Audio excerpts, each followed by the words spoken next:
and it was a clot type stroke. And so they gave me a clot buster. They told me there's a 6% chance that you die if you have the clot buster, and if you start to die, like if you're bleeding internally or whatever, there's nothing they can do to reverse it. You're dead. I had started having chest pains and weird heartbeats and stuff, and so he sent me to see a cardiologist. The truth is like my stroke was caused by. Do you know what's caused the elevated level of lead? Long time no see. Yep, it's been a while. Thank you so much for joining me again. I think last time we spoke, it was probably mid-year last year. So I wonder if we could maybe do a quick update or quick summary of the initial improvements that you saw on Carnivore, and then maybe we could talk about what's happened since then. Yeah, that's true.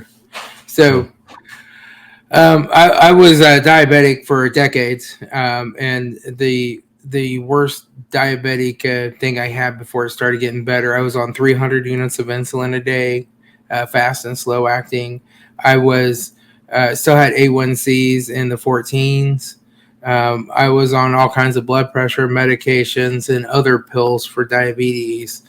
I kind of went to the dietitians and tried to follow the ADA diet, and I just got fatter and sicker. I had all kinds of ologists, endocrinologists, and neurologists. I had every ologist there was. And it just made me really fat and sick. So the last time I went to my cardiologist, I weighed 458 pounds. But for about 6 months after that, I'm still gaining some weight. So I'm sure I was heavier than that before I started keto. And I just went keto at first, really clean keto. But I had quite a few veggies, but I had a lot of meat and fat. And I lost like 100 pounds in 6 months. And I think a lot of that was just water weight. Then the weight loss slowed down, but I continued to lose. Then I kind of went to dirtier and dirtier keto and had some keto cupcakes and some keto brownies, and some of the weight started to come back on. It didn't come back on too much. It wasn't coming back on really fast. But my blood sugar was getting out of control again. So I decided to just do carnivore. And when I did carnivore, it kind of put me right back on track. And I'm not 100% carnivore. I occasionally have some green beans or something, but it's mostly just meat. And so, I got to the point where I had lost over 200 pounds. Right now, I've put back on about 15 of those pounds. So I'm working on losing it again, but a lot of it, like I still wear the same size shirt, and I think a lot of that's just muscle gain. And I'm a big guy. I'm 6'1". I have broad shoulders. I'm a big guy. So, I got to a point there where my doctor had dropped me. So I wasn't seeing a doctor, which I still had high blood pressure. It wasn't. I didn't think it was high enough to cause a problem. It was. So I ended up having a stroke. So, but we'll go into that later. This is just kind of the summary of where I was. I remember talking to you last time about how the doctor had dropped you. So this was a result of you saying you didn't want to be on particular meds? Yeah, they put me on. They did an aldosterone test for my high blood pressure, and my aldosterone came back normal, but it was slightly on the high side. Now, I had been fasting for 2 days when I got that test done, because I was also getting tests done, getting blood draws done that I had to be fasting for. And then I was going to go to breakfast, I was skipping breakfast. I was going to go in the morning. Then something came up at work. Then something came up. I had to work late in the evening. Then something came up. I had to work the next morning. So I didn't get there till that following evening. So aldosterone normally raises up when you're fasting. It's the hormone that tells your kidneys to start recycling the salt and recycling vitamin C and all that. And it does elevate the blood pressure a little bit when it goes high. Um, but my aldosterone was still in a normal range. It wasn't excessively high. And she put me on some kind of medication for that. And it made my nipples really sensitive. And that's a common side effect. And I just didn't want to take it. And I had argued with her about a couple other things before too.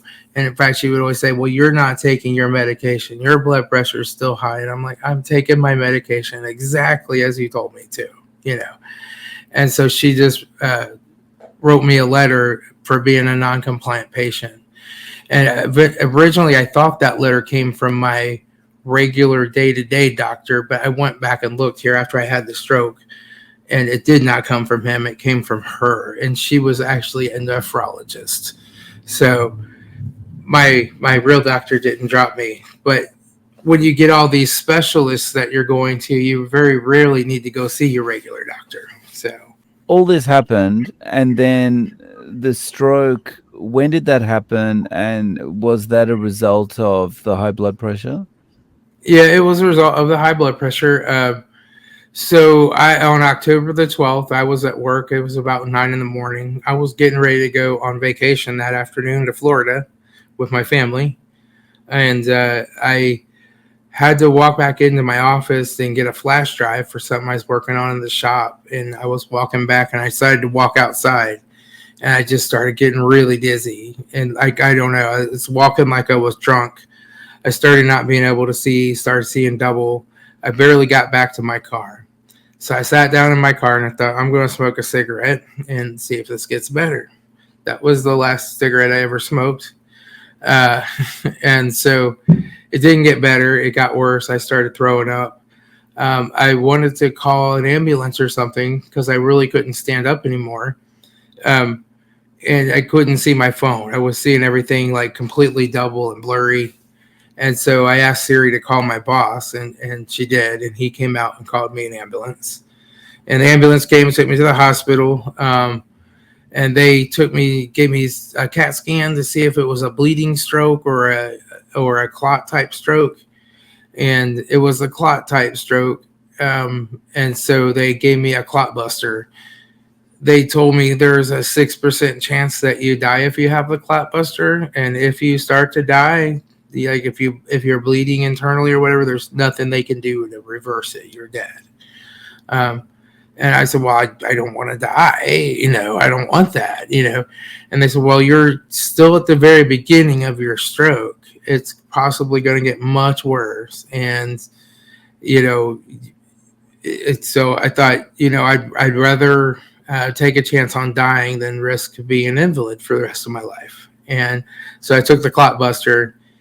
And they had to give me something to get my blood pressure down first to below 180 to give that to me. And they gave me a shot of something, and it just took my blood pressure straight down.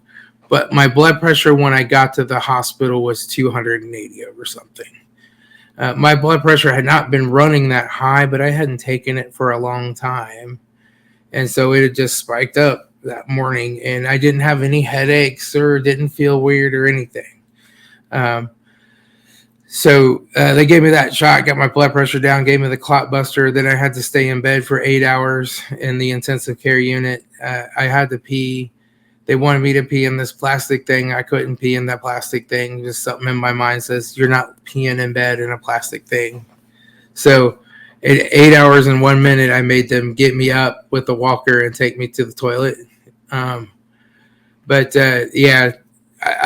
It was a miserable time in the hospital. I couldn't sleep. I couldn't rest. I am a stomach sleeper. I don't sleep on my back. I can't go to sleep on my back. Never could. And they have all these wires on you. So every time you roll over on your stomach, you knock a wire off. They come in, they wake you up. So it was like 3 days of not sleeping. And, but my double vision started to get a little better. And I could see, like, if I just covered one eye and I looked at the TV, I'd see one TV instead of two, But the neurologist did not want to send me home at first. She wanted me to start rehab in the hospital because I guess now that I researched it, like only 10% of people actually do rehab when they have a stroke. So she thought for sure I wasn't going to do rehab. She thought I wasn't going to quit smoking, and I of course did do rehab and I did quit smoking. Um, and yeah, I got out of there in 3 days and I came home. I was able to use a walker and I just made myself do things. If I went to the sink with my walker and I washed one dish, that's what I did at first. Um, and then, within a week, I was able to start walking around without a walker, short distances. Um, Within 3 weeks, I worked my way down the basement steps. I mean, I had to sit on my butt and scoot down the steps, but I got down in the basement and I got back upstairs. And I just went for that. And I went to rehab. Rehab, they have you do a whole lot of stretches and different types of exercises. And then you're supposed to do those at home. And, it starts out really easy in rehab and then it gets really hard because they increase the weight and the resistance of those exercises. But my first balance assessment they did in rehab was terrible. They have you do a whole lot of things like you walk and you look at the wall while you're walking to your side. You have to walk and count by threes, all kinds of stuff like that. And I did terrible. My last balance assessment came back perfect in everything except for like looking away when I'm walking. But it was only like 0.1 outside of the normal score. So, my insurance came to an end as to what they were willing to pay for. So I quit rehab and then I had to get my doctor to sign off on me to go back to work. Well, I had started having chest pains and weird heartbeats and stuff. And so he sent me to see a cardiologist and they did a stress test and a echo sound thing. And they did something where they put radioactive stuff in me and put me in a machine and took pictures.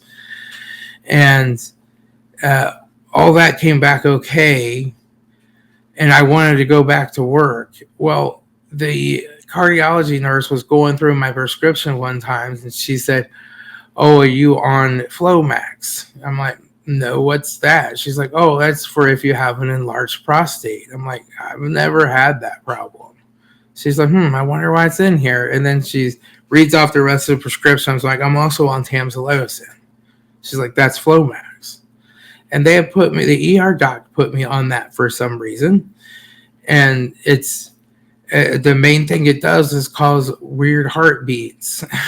So that was the cause of my weird heartbeats, and I stopped taking that because I never have had a problem peeing. I only can think, like I said, I had to pee, but I couldn't pee laying in bed, and maybe he thought I was just having trouble peeing. So that solved all the heartbeats. But my cardiologist is a vegan, and I told him how much I just pretty much eat meat and fat and stuff. And even when I was diabetic, I ate like Oreo cookies, but I still ate tons of bacon and fat. I've always eaten lots of fat. And he was sure that I had to have a blockage. He's like, "So we're going to do a CTA scan, which is where they inject some stuff in you and like some kind of dye, and they give you something under your tongue that dilates your vessels, and they take a scan." And he's like, "Well, we could just skip that, and I could do a catheter thing where I actually stick a tube up your groin and go look at your vessels. So that way I can put a stent in when I find the blockages." I'm like, "I'll do the CAT scan." So I did the CAT scan. It came back perfectly normal as far as there's no blockages at all in my lungs or in my heart. My upper abdomen's grossly unremarkable, which they say is good. So everything's fine there. I just have a slight thickening on the left side of my heart from all the years of high blood pressure. So I have to keep the blood pressure under control. So, I mean, that's good because my dad had a heart attack like 3 years older than I was or than I am now. So he had to have a double bypass. So, um, I've repeatedly told all the doctors, no, I'm not taking a statin. No, I'm not taking a statin. And they all say, well, that cholesterol is what caused, high cholesterol is what caused it. I'm like, my cholesterol is a 117. It was 121 2 days after I had my stroke. And then it was 117 like a couple months after my stroke. It normally stays between 100 and 120, my LDL. I'm like, I know you want it below 100, but that's fine. And it's the healthy LDL. It's not the poison broken LDL, the oxidized stuff.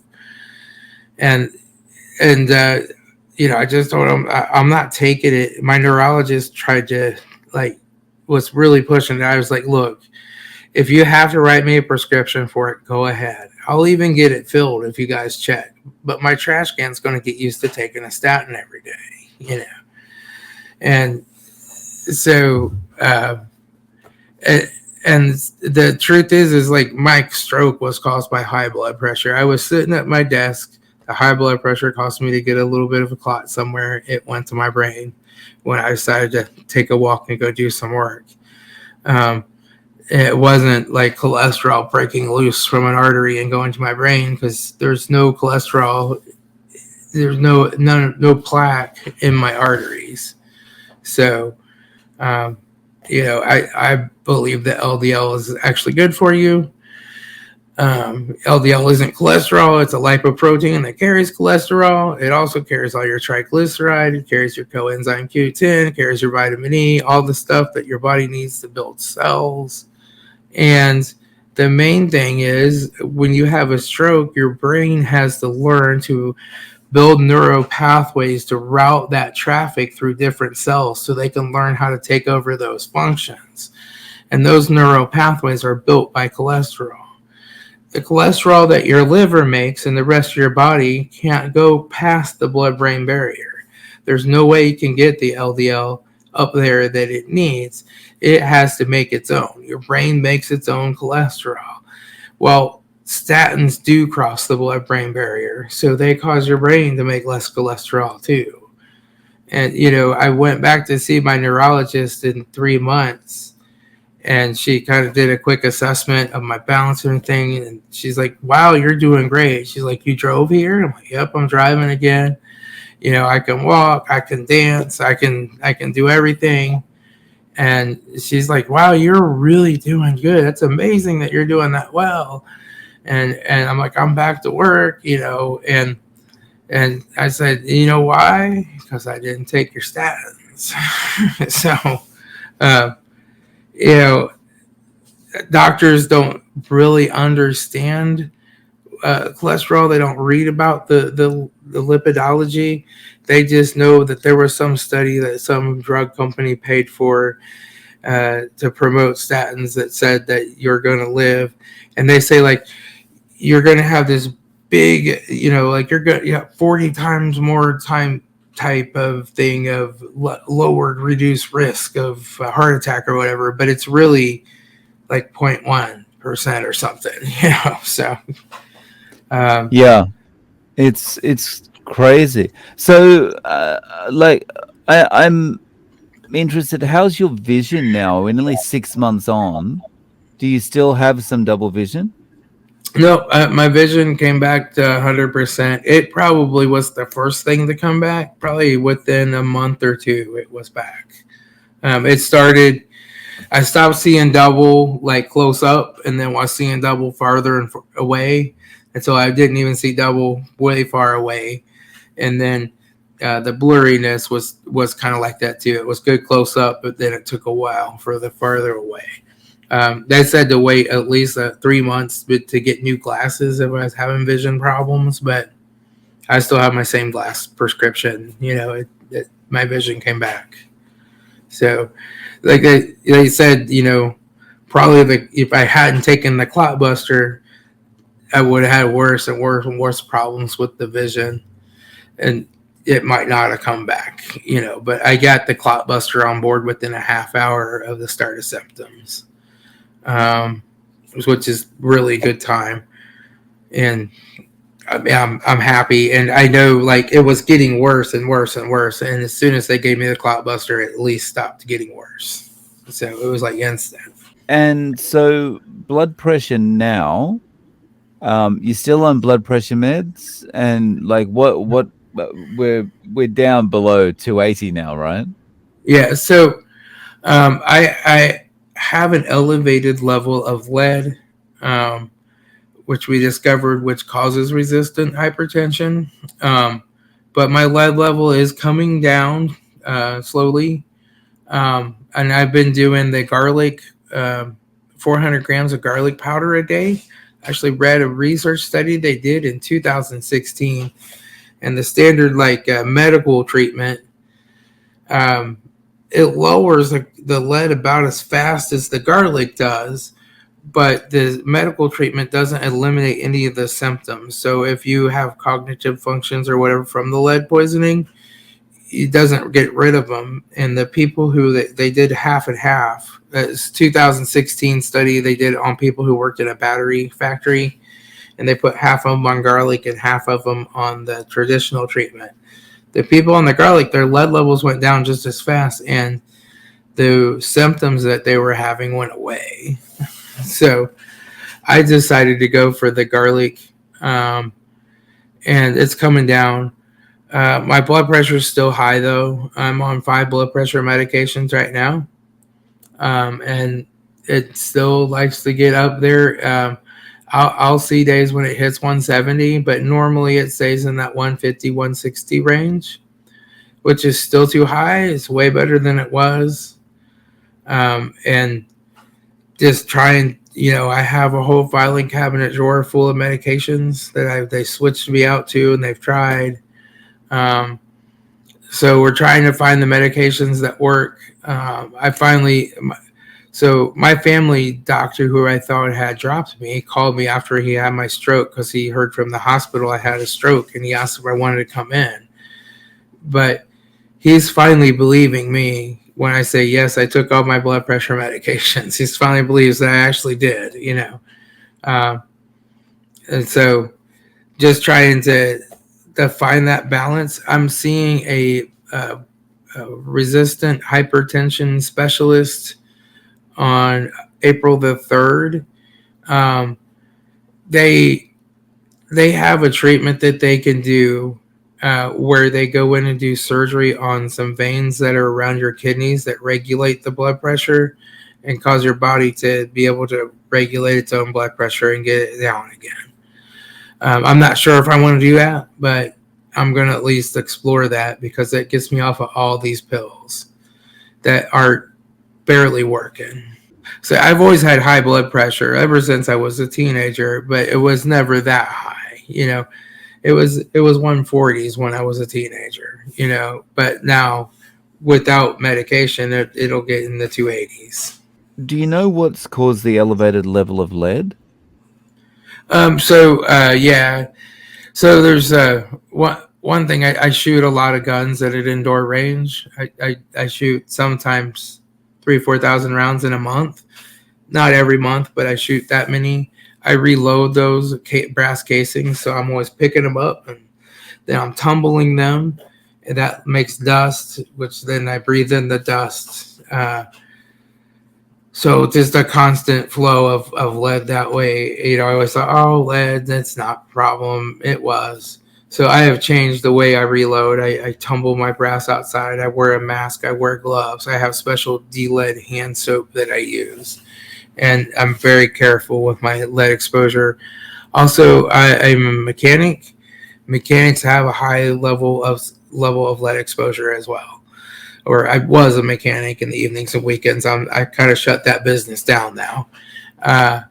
So that was another way that I was exposed. And I do a lot of wiring repair as a mechanic, and I use a lead-based solder. It's like 40% lead.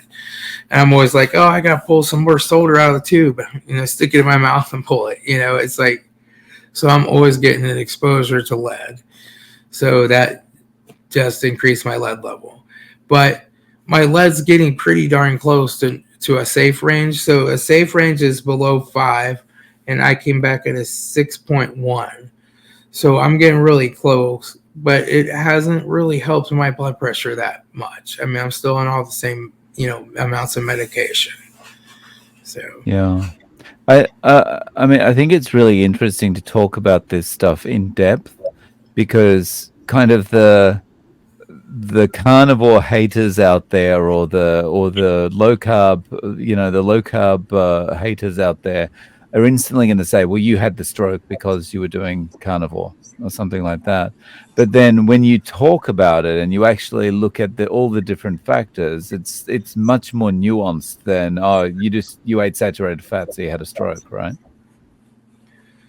yeah, if the fat was a problem, if it caused a stroke, I would have, they did an ultrasound on my neck, carotid things or whatever, and there's no buildup in them either. There's no buildup in my heart. There's no buildup in my lungs.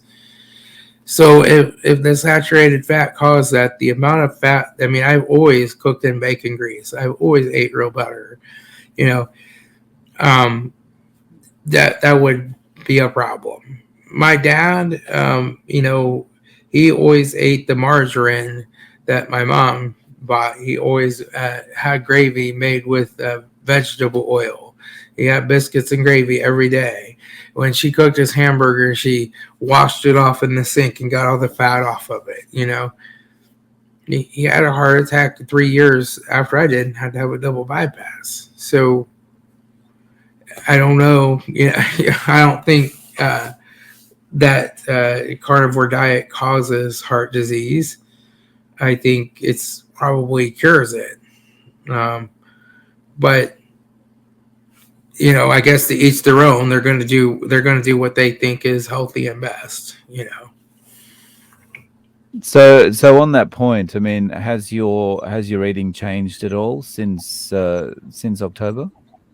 So yeah. So when I first had my stroke, and I heard so much about this from people on my channel. So I was dealing with constipation, and it was from the nifedipine that I was on. I was on a high dose of nifedipine, and it has a tendency to suck your colon dry, right? And it makes it very hard to go. And you have to take like 4 X-Lax, and then the next day you might be able to go. And so I was eating some salads every day to get some roughage. And people are like, oh, well, the fiber doesn't make you go poop. But the fiber, your body doesn't like the fiber. It doesn't use the fiber. So it sticks it straight through and it comes out. And it keeps you going a few times a day so that the medicine doesn't have time to suck all the moisture out of it, right? And it keeps you going. When you're carnivore and you only go once every 3 or 4 days, then it sucks it till that it's rock hard.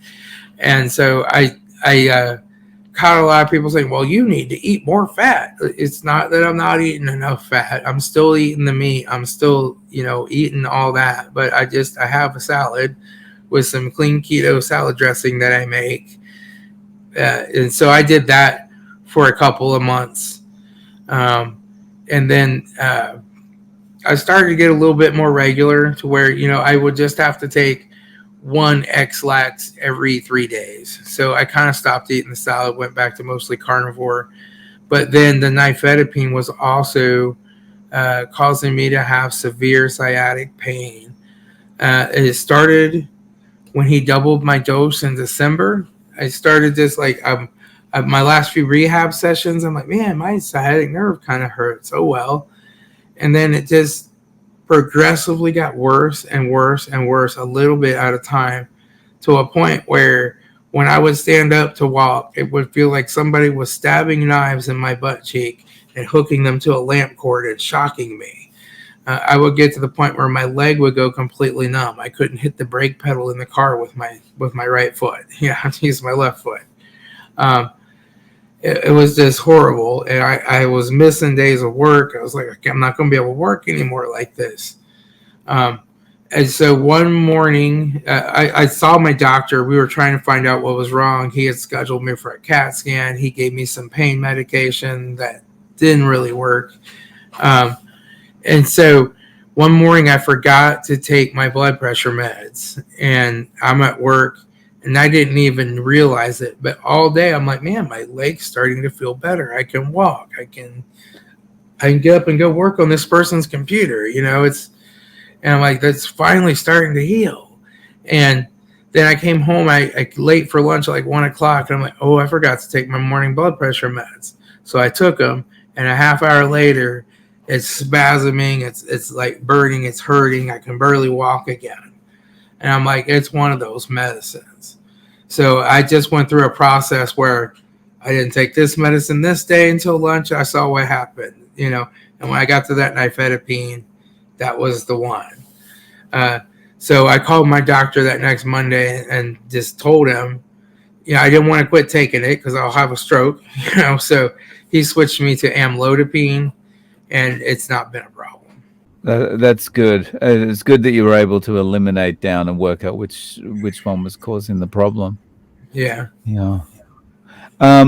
So, where does the future go? Like, where do you plan to go from here? Well, I'm pretty much pure carnivore again. The last couple of weeks have been mostly just various types of cow. I chuck roast, steaks, top sirloin, bottom sirloin, whatever's on sale, I get it and eat that. Although I had a whole entire pack of bacon for lunch this morning with 2 steaks. But normally I eat like twice a day, but sometimes I eat 3 times a day. And I'm not really losing weight, but smaller and smaller clothes are fitting. And so, but my waist size is actually gone from a 40 to a 42 to be really comfortable, but it's still really muscular. And I think that's from all of the exercises I was doing in rehab because I had to learn to keep my balance. So there's a lot of hip and core exercises to get those muscles stronger so that I can keep my balance. But I plan to just kind of stay carnivore. I quit fixing cars in the evenings and weekends. I was a mobile mechanic, and I just quit doing that. I had a stroke. I could have died. And I decided that I want to spend the evenings and weekends with my family doing stuff that I love, riding roller coasters, taking vacations, to go to different amusement parks, and just have fun with life. It's not worth making a little bit of extra money, and really you spend so much on tools that you don't make that much anyway. So and I'm able to focus on my regular job a little bit better now, and I'm doing really well at my regular job. So yeah, I mean, I just plan on having fun, and once the amusement parks open here in April, I'm going to be out riding coasters, having fun again. Nice. So I remember that from talking to you last time, how much you liked roller coasters. So have you been on one since October? No, we were going to Florida, and I was probably going to ride one while I was in Florida, but no. So the last roller coaster I was on was probably in September. So they kind of closed down, but they were still open after I had my stroke till October the 31st. And but they kind of closed down in the winter, and then they open up. But I normally take a trip to Florida so I can go ride some coasters down there too. I had all my hotels reserved and paid for and everything for Florida, and I had a stroke, so I didn't call and cancel them, and they all charged me money. So, well, I hope you can get back out there and once they open up again and enjoy it. How can people find you online, Tom? Well, my YouTube channel, Frugal Prepper, is probably the best way. And the email address is in my about thing. It's Tom at frugalprepper.rocks is to email me. I try to answer most of the emails and respond to most of the comments. But as my channel gets more popular, that's getting more challenging. So I might not respond to as many, but um, and that's pretty much the only social media presence I have is on YouTube. Nice. So I'll link to those below, or I'll link to your channel below. Tom, I really appreciate you taking the time to come on and give us an update on how things have been going. Thank you so much.